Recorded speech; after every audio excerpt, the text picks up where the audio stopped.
CRS is similar to a system that was implemented previously for United States citizens, which is called FATCA, the Foreign Account Tax Compliant Act. With FATCA, all offshore accounts owned by U.S. citizens must be reported on your tax return back to the IRS. It is not illegal for U.S. citizens to have offshore accounts, but they must be reported, and there are severe penalties if you do not report these accounts. And furthermore, banks automatically send information about these offshore accounts to the IRS even if you have not sent in the information. And that's how the government knows about your offshore accounts and accounts for those assets, because under the U.S. tax system, U.S. citizens are taxed on worldwide income. Now, that's not the same in other jurisdictions. In many other countries, citizens are not taxed on their worldwide income, but with CRS, now the information about offshore accounts is required to be exchanged and returned to home country.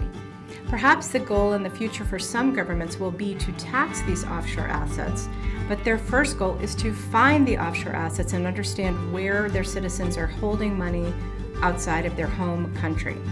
Here we see a list of the countries, this is from Wikipedia, who began requiring CRS reporting in 2017. And here we see the list of countries that began requiring reporting in 2018. You will notice that one name is not evident on any of those lists, and that name is the United States of America.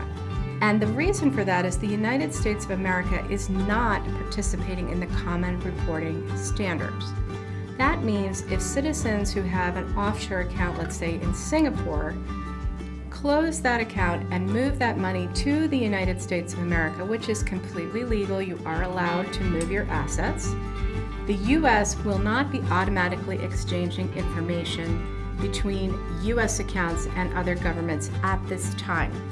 This, of course, may change in the future, but for the moment, the United States is not participating in CRS. Now, what information are the governments of the world collecting via CRS? Again, you can look here and you'll see information about, very detailed information about what will be exchanged. But in general, financial information will be exchanged. The balance of the account, sales proceeds from financial assets, investment income, and the currency of each account.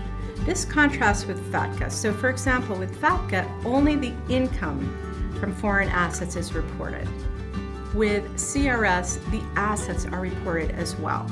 So for example, if you have a $30 million offshore portfolio that is earning almost nothing, because let's say it's a private equity investment and it's not generating a lot of income, the account would be reported, but under FATCA, only the small amount of income would be exchanged. Under CRS, the full amount of the assets would be sent in terms of information to the home government. On this link here, we see who are reportable persons under CRS. Anybody who owns a personal account is reportable under CRS.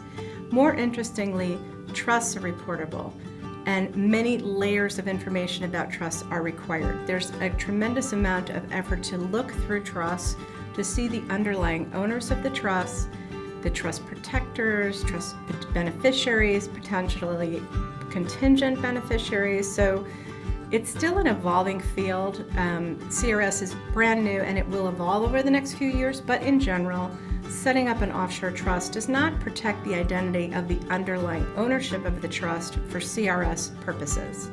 For the time being, the United States is not signed the Common Reporting Standard.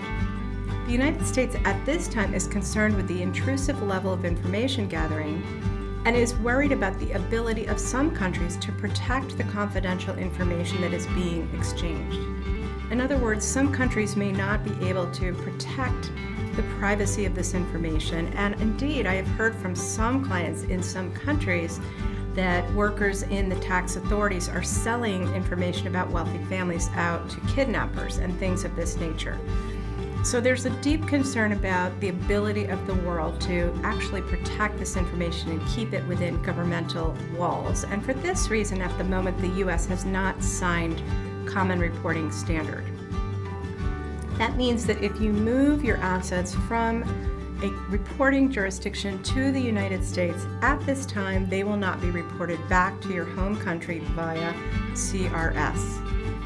That only applies to assets that are managed and domiciled in the United States. So, for example, if you buy a piece of real estate in the United States, that piece of real estate in a trust in the United States would not be reported back to your home country. But if you set up a trust in the United States and bought a piece of real estate, let's say in France, that would be reportable because the asset itself, the accounts that were associated with the asset that are not in the United States, would be reportable back to the home country authorities.